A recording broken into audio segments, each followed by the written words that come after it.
বাপ বাজারে, বাড়ি মেহমানে এসে কুটুমে এসে দাওয়াত দেশে,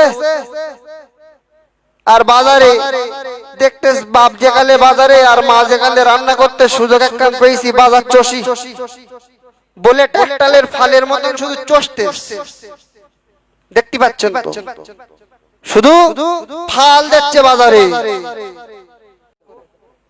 তাহলে আল্লাহ পাক রব্বুল আলামিন চাওয়া পূরণ করে না করে না? আল্লাহ পাক পূরণ করে। কিন্তু আজ আমাদের দোয়া আল্লাহর দরবারে কবুল হয় না কেন? আসলে ভাবতে হবে 5G তে আপডেট মেরে আমরা সব হাইব্রিড মাগর তৈরি হয়েছি, ওই জন্যই আল্লাহ পাক কবুল করতেছে না। দেখে জলসার নামে ভণ্ডামো চলছে, আল্লাহ আল্লাহর রাসূলকে ধোঁকা দেওয়া হচ্ছে।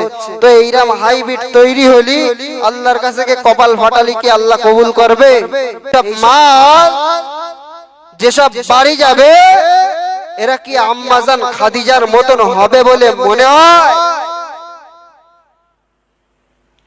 এসব আম্মাজান ফাতিমাতুজ জোহরা রাদিয়াল্লাহু তাআলা আনহার মতন হবে বলে মনে হয়? তাহলে আল্লাহ পাক রব্বুল আলামিন চাওয়া পূরণ করে না করে না? আল্লাহ পাক পূরণ করে। কিন্তু আজ আমাদের দোয়া আল্লাহর দরবারে কবুল হয় না কেন? আসলে ভাবতে হবে 5G তে আপডেট মেরে আমরা সব হাইব্রিড মাগর তৈরি হয়েছি, ওই জন্যই আল্লাহ পাক কবুল করতেছে না। দেখে জলসার নামে ভণ্ডামো চলছে, আল্লাহ আল্লাহর রাসূলকে ধোঁকা দেওয়া হচ্ছে। তো এইরকম হাইব্রিড তৈরি হলি আল্লাহর কাছে কে কপাল ফাটালি কি আল্লাহ কবুল করবে? বাপ বাজারে, বাড়ি মেহমানে এসে কুটুমে এসে দাওয়াত দেশে, আর বাজারে দেখতে বাপ যেকালে বাজারে আর মা যেকালে রান্না করতে সুযোগ একখান পেয়েছি, বাজার চষি বলে ট্যাকটালের ফালের মতন শুধু চষতে দেখতে পাচ্ছেন তো, শুধু ফাল দিচ্ছে বাজারে। এইসব মাল যেসব বাড়ি যাবে এরা কি আম্মাজান খাদিজার মতন হবে বলে মনে হয়? এসব আম্মাজান ফাতিমাতুজ জোহরা রাদিয়াল্লাহু তাআলা আনহার মতন হবে বলে মনে হয়? আম্মাজান আয়েশা রাদিয়াল্লাহু তাআলা আনহার মতন হবে বলে মনে হয়? ফাল দিচ্ছে, খালি চষতে। আর বাপ যদি মসজিদে গিয়ে কপাল ঠুকে ফেলে তাহলে এই ইবাদত কি আল্লাহর দরবারে কবুল হবে না? নিজে শুধরা, নিজের বিবেককে প্রশ্ন করুন, আমি কোথায় আছি? আমি কোথায় আছি? নিজের বিবেককে প্রশ্ন করুন, নিজে পরিবর্তন হন, তাহলে মহান আল্লাহ পাক ক্ষমা করবে। আমরা চোখে দেখেছি, আমি আমার দাদুকে দেখেছি, আপনারা আপনারা দাদুকে দেখেছেন, কিন্তু আপনার দাদু তখন বেঁচে ছিল। আপনি যদি আজকে লক্ষ্য করেন আপনার দাদু আজকে পৃথিবীর জমিনে নয়। আপনি আপনার বড় আব্বাকে দেখেছেন, যদি আপনি আপনার বড় আব্বাকে লক্ষ্য করেন আপনার বড় আব্বা পৃথিবীর জমিনে ছিল, কিন্তু লক্ষ্য করে দেখা গেল আজ আর পৃথিবীতে নয়।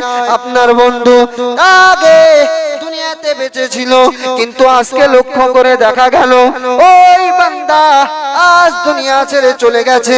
কিন্তু আমি আমার জাদু যখন বেঁচে ছিল তখনও আমি বেনামাজি ছিলাম, আজ মরে গেছে, বছর পার হয়ে গেছে, আমি আজও বেনামাজি রয়েছি।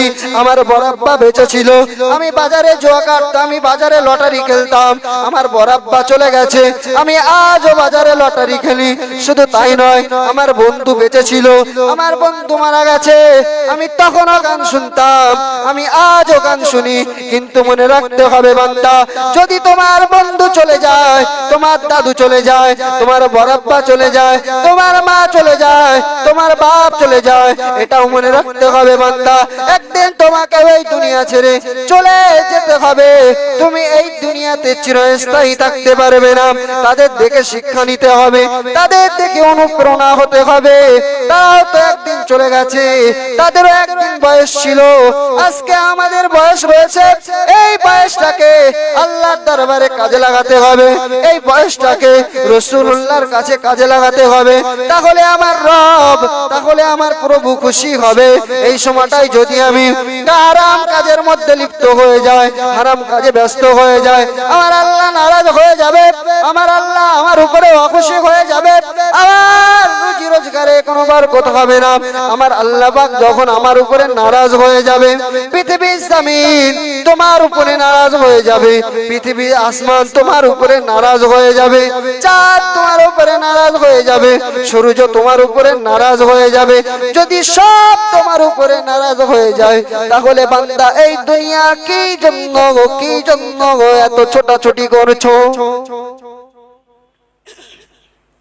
তোমার দাদু যে বাড়িতে বাস করত, তোমার দাদু শুধু বাড়িটা রেখে গেছে, তোমার দাদু তোমার শুধু দেহটা নিয়ে গেছে, সবকিছু এই দুনিয়াতে রেখে গেছে, কিন্তু নিয়ে যেতে পারেননি। তাহলে কি লাভ? কোনো লাভ নেই। যদি আমার দাদু বেঁচে থাকাকালীন আমি যদি আজও সেটাও না বুঝি, তাহলে মনে রাখতে হবে আজকে আমরা পৃথিবীর জমিনে, দুনিয়ার জমিনে আমরা বড় বড় মানুষ বলে দাবি করি, কিন্তু মনে রাখতে হবে তখন থেকে শিখেছি, কিন্তু আজও শিক্ষা অর্জন করিনি। তাহলে আমার মধ্যে আর 20 নম্বর পোল্ট্রির মধ্যে কোনো পার্থক্য নাই। 20 নম্বর পোল্ট্রি, 20 নম্বর গরু, 20 নম্বর ছাগল, তাদের মধ্যে আমার মধ্যে কোনো পার্থক্য আছে বলে মনে হয়? কোনো পার্থক্য না। এই দুনিয়ার বাজারটা এত সুন্দর করে আল্লাহ পাক সাজিয়ে দিয়েছেন, আপনি যদি লক্ষ্য করেন, আপনাকে আমি পয়েন্টে পয়েন্টে বুঝিয়ে দিয়ে যাব। আজ থেকে আপনি লক্ষ্য করুন, পৃথিবীর জমিনে বাচ্চা ভূমিষ্ঠ হয় না, বাচ্চা ভূমিষ্ঠ হয় কারোর বছর 5, কারোর 4, কারোর 6, কারোর 7, কারোর 8। ওরা খেলা করার জন্য তৈরি হয়ে যায়। ওদের মধ্যে কেউ ডাক্তার হয়, ওদের মধ্যে কেউ রোগী হয়, ওদের মধ্যে কেউ দোকানদার হয়, ওদের মধ্যে কেউ খরিদ্দার হয়, ওদের মধ্যে আবার অনেকে বলে আজকে আমরা রান্না মারাখুলি খেলবো, আমি হব আব্বা, ও বলে আমি হব মা। তাহলে সমাজে একটা কথা রেওয়াজ রয়েছে যে বাপ হয় বাজার করার জন্য, তাকেই বাজার করতে হয়।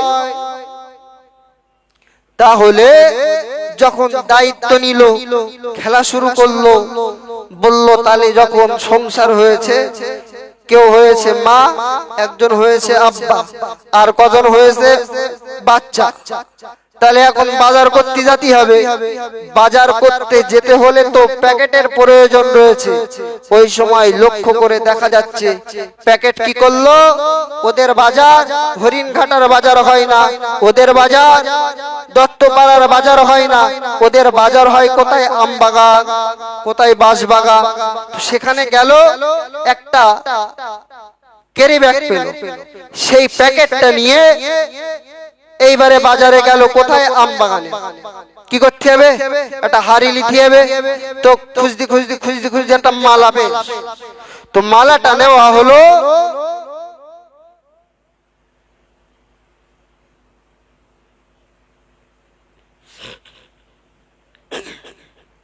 মালা নিল, আর একটা দইয়ের খুরি পেল, নিয়ে আসলো। কিছু বালি, কিছু ইট পাটকেল, কিছু পাতা নিল, ওটা হচ্ছে টাকা। ওই বাচ্চাটা যখন খেলতে খেলতে রান্না বান্না গুলো চড়িয়ে দিল, ওইগুলো নিয়ে আসার পরে দেখছে বাপের কাজ শেষ, এবার মায়ের কাজ, রান্না করতে হবে।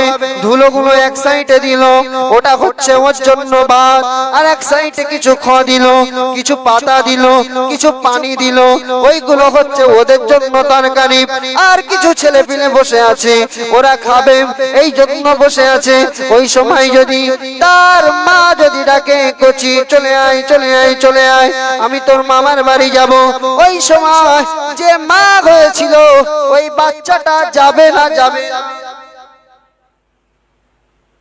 যাবে, আম্মা জান ডেকেছে, যেতেই হবে, থাকা কোন রকম লাইন নাই। ওই সময় লক্ষ্য করে দেখা গেল বাচ্চাটা চলে গেল, যাওয়ার পরে গুছিয়ে মামার বাড়ি যাবে। তাহলে ওই যে সংসার, কোথায় ওর স্বামী, কোথায় বাচ্চা, কিছু স্মরণে আছে না? কিছু স্মরণে নাই। ঠিক তেমন আল্লাহ পাক রব্বুল আলামিন আমাদেরকে পৃথিবীর জমিনে পাঠিয়েছে, আমরা এসেছি বাজার করতে। এই বাজার এত সুন্দর করে আল্লাহ পাক সাজিয়ে দিয়েছে, এই বাজার আল্লাহ পাক এত সুন্দর করে গুছিয়ে দিয়েছে। এই বাজারের মধ্যে আমরা কেউ বাপ হয়েছি, কেউ মা হয়েছি, আমাদের সন্তান আছে, আমাদের পুত্রবধূ আছে, আমাদের আত্মীয় স্বজন রয়েছে। তাদের প্রয়োজনের সময় আমাকে ইউজ করে, আমার প্রয়োজনের সময় তাদেরকে ইউজ করি, আমার বন্ধুদের দরকারের সময় আমাকে ইউজ করি, আমাকে ইউজ করার সময় বন্ধুদের ব্যবহার করি, একে অপরের সহযোগিতা করি। কিন্তু যখন ওই বাচ্চাটার মা ডাকলো, রান্নাখানা ছেড়ে দিয়ে মায়ের কাছে চলে এলো, কিন্তু আমাদের যখন দুনিয়ার বাজারের মেয়াদ শেষ হয়ে যাবে, আল্লাহ পাক তিনি যখন ঘোষণা দেবে, তখন নিঃসন্দেহে আমাদের এই দুনিয়া ছেড়ে যেতে হবে না, হবে না? বলে হবে না, হবে না? যেতে হবে। তাহলে দুনিয়া বুঝতে হবে, বাচ্চারা যেমন খেলা করে ঠিক তেমন এই দুনিয়াটাও আমাদের হলো একটা খেলনা স্বরূপ। এই দুনিয়া আমাদের জন্য একটা খেলনা স্বরূপ, তাছাড়া কিছুই নয়। লক্ষ্য করে দেখতে পাওয়া যাবে, আজকে যদি আমার বাড়ির আমার আব্বা যান আমাকে 500 টাকা দিয়ে আমাকে বাজারে পাঠায়, আমি বাজারে গিয়ে দেখতে পাচ্ছি আজকে বাড়িতে কুটুম আসবে, আমাকে আমার আব্বা 500 টাকা দিয়েছে, আমার বাজার করতে হবে। আমি বাজারে গিয়ে দেখতে পাচ্ছি বাজারে লটারি রয়েছে, কেউ লটারি কাটছে, কেউ জুয়া খেলছে, কেউ মদ খাচ্ছে, কেউ গাঁজা খাচ্ছে, কেউ চুল্লু খাচ্ছে, কেউ মাল কিনছে, কেউ কাপড় বিক্রি করছে, কেউ ওষুধ কিনছে। ঠিক বাচ্চাদের মধ্যে যেমনটা হয়েছিল আপনি তেমনটাই দুনিয়ার দিকে দৃষ্টি নিক্ষেপ করুন। আপনি বাজারে গেলেন, আপনার আব্বা আপনাকে বাজারে পাঠালো, আপনি বলুন, ও বাবাজিরা, ও মুসলমান ঘরের ছেলেমেয়েরা, আপনি কি ওই জায়গাতে বাজারে গিয়ে কে কি করছে তাই দেখবেন না? আপনার আব্বা বাজার করতে পাঠিয়েছে, বাজার করবে। আপনি দেখবেন যে আমার আব্বা বাজার করতে গেছি, আমাকে বাজার করতে হবে। এই দুনিয়ায় কে কি করছে আমার সেটা দেখলে চলবে। এই দুনিয়া কে কি করছে আমাকে সেটা দেখলে চলবে না, আমাকে বাজার করতে হবে। তাহলে আমি যখন বাজার করে বাড়ি ফিরবো, আমার বাপ আমার কাছে হিসেব নেবে না নেবে না, এ করছি কোথায় কত টাকা খরচা করেছি। তাহলে যে আল্লাহ পাক এই পৃথিবীর জমিনে আমাকে আপনাকে পাঠিয়েছে, সেই আল্লাহ এই বাজারে আমাকে আপনাকে পাঠিয়েছে। এই বাজার থেকে যখন আল্লাহর হুকুম হয়ে যাবে, আল্লাহ পাক রব্বুল আলামিন আমাকে আপনাকে ডেকে নেবে।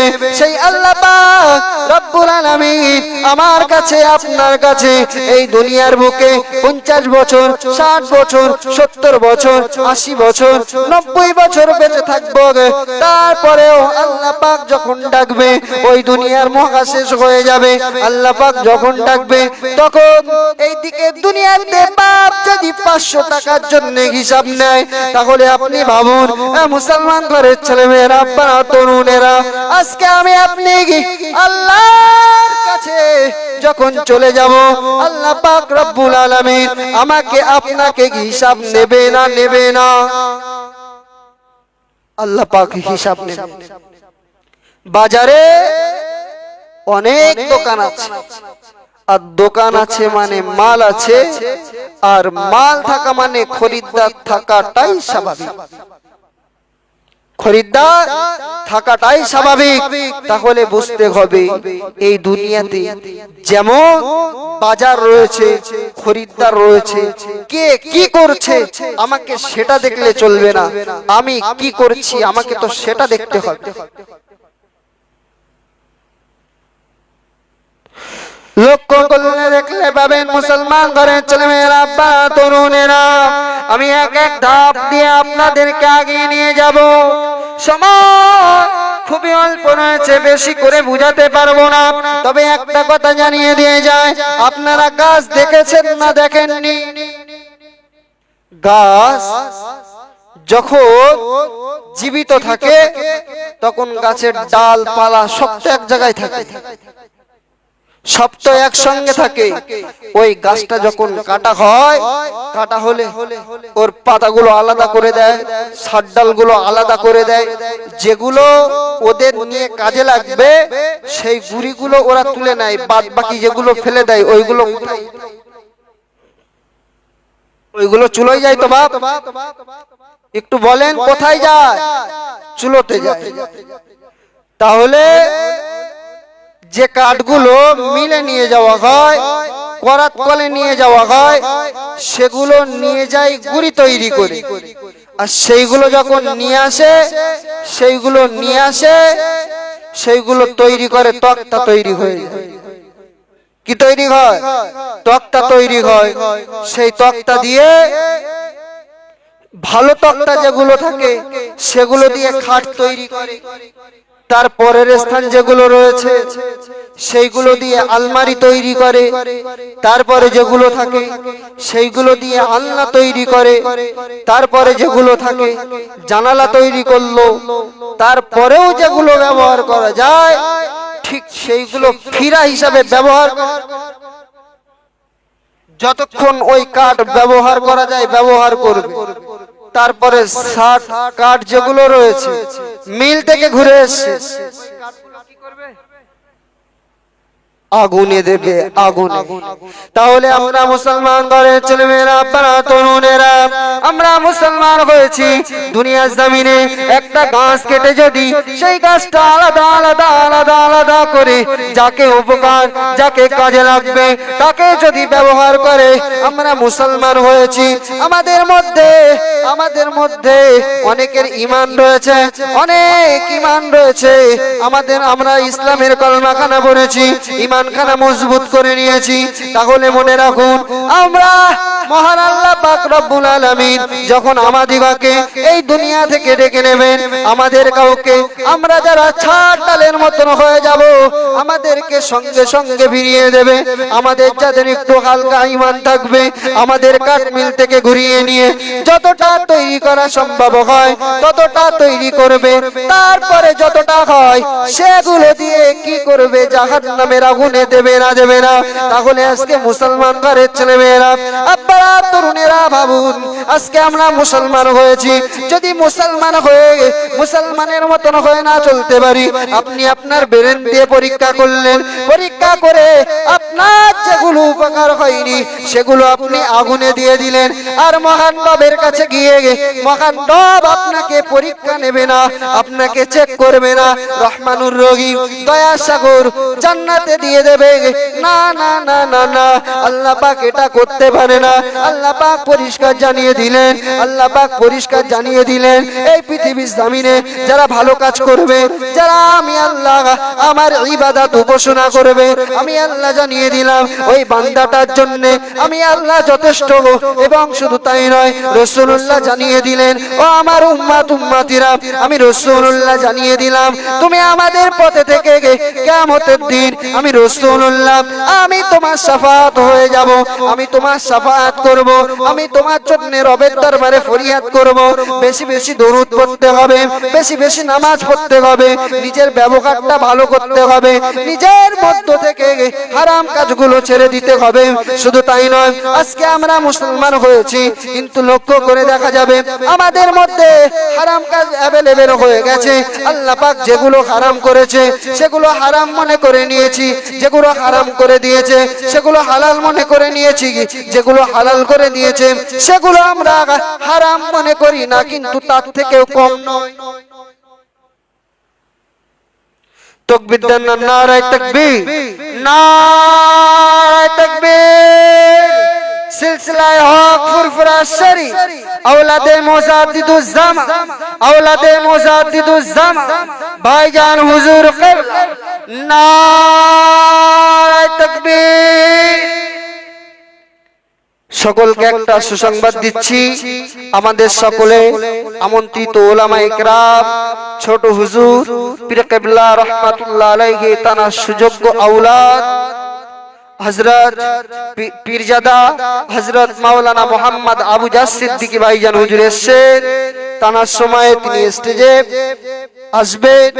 আপনারা যারা ছড়িয়ে ছিটিয়ে আছেন, খাস করে পাক মাহফিলে চলে আসে, সকলে একটু মন খুলে তাকবীর দেন না, নারায়ে তাকবীর, নারায়ে তাকবীর।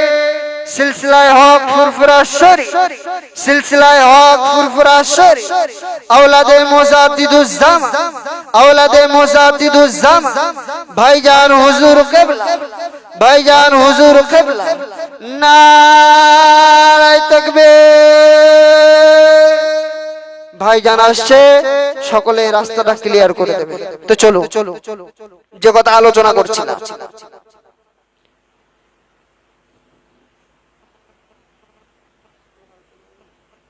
যে কথা আলোচনা করছি, তো মহান আল্লাহ পাক তিনি আমাদের ব্রেন দিয়েছে, আমরা ব্রেনেই কাজ করছি, আমরাও যেটা করছি আল্লাহ পাক রব্বুল আলামিন মনে রাখবেন, দুনিয়াতে যে যেমন কাজ করবে আল্লাহ পাক রব্বুল আলামিন তাকেও সেইভাবে ব্যবহার করবেন কাল কিয়ামতের ময়দানে মহাশারে।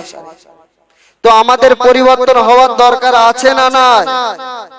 আমাদের পরিবর্তন হওয়ার দরকার আছে না নাই? আমাদের তওবা করতে হবে, কিন্তু তওবা কেমন ভাবে করতে হবে? একবার আল্লাহর রাসূলের সাহাবা হুজুরদের দিকে লক্ষ্য করেন, তারা না কেমন তওবা করেছে। আল্লাহর নবীর এক সাহাবী ছিল, সাহাবীটার নাম হলো সালাবা আনসারী। সাহাবীটার নাম সালাবা আনসারী। তাবুকের যুদ্ধে হয়েছিল, তাবুকের যুদ্ধ ঘোষণা হয়ে গেল, সাহাবারা সব তাবুকের যুদ্ধে চলে গেলে ওই সময় মনের দুঃখে সালাবা আনসারী আল্লাহর কাছে দুনিয়া থেকে একটা গুনাহ করেছিল, সেই গুনার জন্য দুনিয়া থেকে কি কান্না কি রোনা জানি, বাড়ি থেকে ক্ষমা হতে পারছেন না, আল্লাহর কাছে ক্ষমা করতে পারছেন না, পাগল হয়ে গেছে। বাড়ি থেকে বার হয়ে গেলে, বাড়ি থেকে বার হয়ে গুটি গুটি গুটি গুটি গুটি গুটি পায়ে চোখ দিয়ে পানি ঠোসা গড়িয়ে যাচ্ছে। ওই সময় লক্ষ্য করে দেখা গেল সালাবা আনসারী তিনি গুটি গুটি গুটি গুটি পায়ে নির্জন জঙ্গলে পাহাড়ের কাছে অবস্থান করলেন। অবস্থান করে আল্লাহর কাছে তওবা করছে, আল্লাহ আমার জীবনের গুনাহটা maaf করে দেন। ওই সময় সালাবা আনসারীর একটা বন্ধু ছিল, বন্ধুটার নাম হলো সাদ বিন আব্দুল সাঈদ বিন আব্দুল্লাহ। সাঈদ ইবনে আব্দুল্লাহ যখন তাবুকের যুদ্ধ সেরে বাড়িতে ফিরে নিজের স্ত্রীকে জিজ্ঞাসা করলো, ও আমার স্ত্রী, আমার বন্ধু সালাবা আনসারী কোথায়? ওই সময় বলল, তোমার বন্ধু একদিন নয় দুদিন নয় 3 দিন নয়, আজ কয়েকদিন ধরে জানো তাকে পাগলের মতন দেখছি, সে কোথায় যেন একটা চলে গেল, কিন্তু কোথায় গেল আমাকে কিছু বলেনি। লক্ষ্য করে দেখা গেল গুটি গুটি পায়ে সবাই যুদ্ধের কাজ কমপ্লিট করে বাড়িতে ফিরে গেল। ওই সময় সাঈদ ইবনে আব্দুল্লাহ তিনি বাড়িতে এসে ওই সাঈদ তিনি তার বন্ধুর সন্ধানে বার হয়ে গেলেন। বার হয়ে যাওয়ার পরে ওই নির্জন জঙ্গলে গুটি গুটি গুটি গুটি গুটি গুটি পায়ে যেতে লাগলে তার বন্ধুর অবস্থা কোথায় রয়েছে, তার বন্ধুর কি হয়েছে জিজ্ঞাসা করতে হবে। আল্লাহর নবী সাহাবী বলে কথা। ওই সময় লক্ষ্য করে দেখা গেল আস্তে আস্তে সালাবা আনসারীর কাছে চলে গেল, গিয়ে দেখলেন সালাবা আনসারীর মাথার চুলগুলো উটকো ঝুটকো হয়ে আছে, গাগুলো যেন কেমন হয়ে আছে। একটা পাগলকে রাস্তার পাশে দেখলে যেমন মনে হয় ঠিক সালাবা আনসারীকে তেমন মনে হচ্ছে। ওই সময় বলল, বন্ধু তুমি এখানে কি করো গো? যুদ্ধ সেরে আমি মনে করি তুমি বাড়িতে চলে এসেছো, তবে তুমি এখানে কেন? ওই সময় লক্ষ্য করে দেখা গেল, ওই সময় বলল, আমি সালাবা আনসারী আমি আল্লাহর কাছে একটা গুনাহ করেছি। আল্লাহ পাক রব্বুল আলামিন আমার গুনাহটা কখন maaf করবে আমি জানি না। আল্লাহ পাক যতক্ষণ না আমার তওবাটা কবুল করবে, আমি সালাবা আনসারী জানিয়ে দিলাম আমি এখান থেকে যাব না, যাব না, যাব না।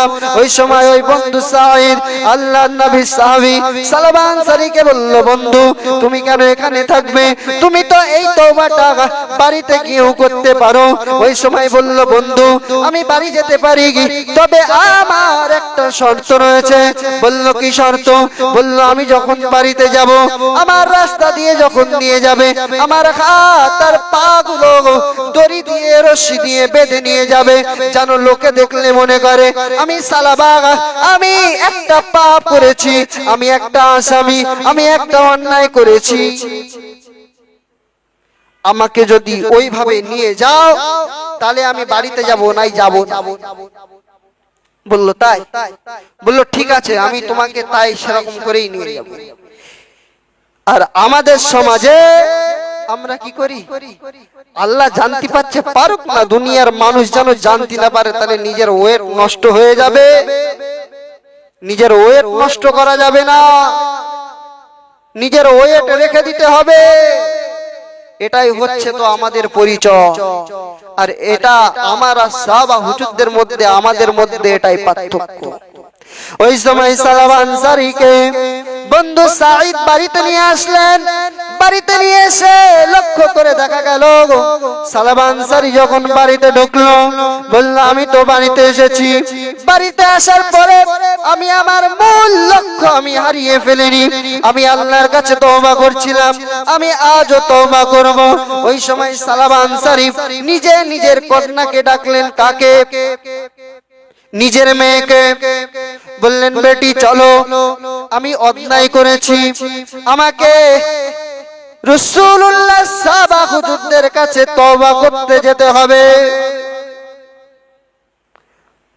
তিনি তার মেয়েকে নিয়ে যাচ্ছেন, বাপ তওবা করবে। আর আমাদের সমাজে কি হয়? মা, মেয়ে, বাপ, দাদি সব একসঙ্গে সিরিয়াল চালাচ্ছে, চালা, অসুবিধা নেই, চালা। ওই সময় নিজে নিজের কন্যাটাকে নিয়ে হযরতে আবু বকর সিদ্দিক রাদিয়াল্লাহু তাআলা আনহুর কাছে চলে গেলেন।